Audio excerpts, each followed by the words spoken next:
اسی طرح لیلۃ القدر کے بارے میں چند باتیں کروں، کیونکہ آج سے طاق رات شروع ہو رہی ہے.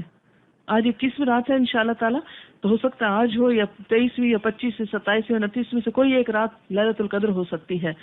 نبی صلی اللہ علیہ وسلم نے فرمایا من قام رمضان ایمانا واحتسابا غفر له ما تقدم من ذنبه، اور من قام لیلۃ القدر ایمانا واحتسابا غفر له ما تقدم من ذنبه. تو اصل عبادت کیا ہے؟ جس نے ایمان اور ثواب کی نیت سے قیام کیا اس کے پچھلے سارے گناہ معاف ہو جاتے ہیں.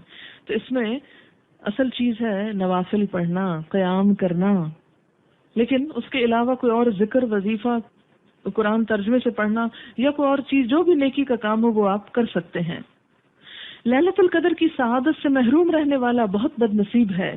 حضرت انس بن مالک سے روایت ہے کہ رمضان آیا تو نبی صلی اللہ علیہ وسلم نے فرمایا یہ جو مہینہ تم پر آیا اس میں ایک ایسی رات ہے 1000 مہینوں سے بہتر، جو اس کی سعادت سے محروم رہا وہ ہر بھلائی سے محروم رہا. فرمایا لیلۃ القدر کی سعادت سے صرف بد نصیب ہی محروم کیا جاتا ہے کہ وہ اس دن کوئی نیکی نہیں کرتا. لیلۃ القدر رمضان کے آخری عشرے کی طاق راتوں میں تلاش کرنی چاہیے. نبی صلی اللہ علیہ وسلم نے فرمایا رمضان کے آخری عشرے کی طاق راتوں میں لیلۃ القدر تلاش کرو، اور ان دنوں میں آخری عشرے میں ویسے بھی عبادت زیادہ کرنی چاہیے اور اپنے اہل و عیال کو بھی اس کی تلقین کرنی چاہیے. حضرت عائشہ فرماتی ہے کہ نبی صلی اللہ علیہ وسلم رمضان کے آخری عشرے میں باقی دنوں کی نسبت عبادت میں بہت زیادہ کوشش کرتے تھے، بہت تھکتے تھے اس میں. حضرت عائشہ فرماتی ہے کہ جب رمضان کے آخری 10 دن شروع ہوتے تو نبی صلی اللہ علیہ وسلم عبادت کے لیے کمر بستہ ہوتے، راتوں کو جاگتے اور اپنے اہل و عیال کو بھی جگاتے. پوری رات جاگنا ضروری نہیں ہے، تھوڑی سی رات بھی، یعنی آدھی رات یا نصفہ او انقص منہ او زد علیہ، جو آپ چاہیں کر لیں. حضرت ابو ذر کہتے کہ نبی صلی اللہ علیہ وسلم نے فرمایا جس نے رمضان میں امام کے واپس ہونے تک امام کے ساتھ قیام کیا یعنی تراویح، اس کے لیے ساری رات کا قیام لکھا جائے گا، ساری رات کا ثواب، یعنی باجماعت تراویح کا اتنا بڑا اجر ہے.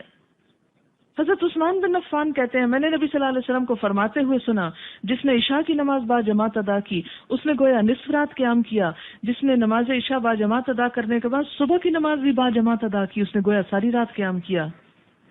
نبی صلی اللہ علیہ وسلم رمضان میں کثرت سے تلاوت اور انفاق فی سبیل اللہ فرماتے تھے. حضرت عبداللہ بن عباس فرماتے کہ نبی صلی اللہ علیہ وسلم لوگوں کے ساتھ بھلائی کا ارادہ کرنے میں بہت سخی تھے، لیکن رمضان میں جب حضرت جبریل آپ سے ملتے تو آپ اور بھی زیادہ سخی ہو جاتے. رمضان میں حضرت جبریل ہر رات آپ سے ملتے، نبی صلی اللہ علیہ وسلم رمضان گزرنے تک انہیں قرآن مجید سناتے. اسی لیے ہر حافظ کو چاہیے کہ وہ رمضان میں کسی نہ کسی کو ضرور سنائے. جب جبریل علیہ السلام آپ سے ملتے تو آپ کی سخاوت تیز ہواؤں سے بھی زیادہ بڑھ جاتی، کیونکہ اچھی کمپنی میں انسان کا نیکی کو زیادہ دل چاہتا ہے. اس لیے لیلۃ القدر میں یہ دعا پڑھنی چاہیے اللہم انک عفو، پڑھیے ذرا اللہم انک عفو تحب العفو فاعف عنی، اللہم انک عفو تحب العفو فاعف عنی.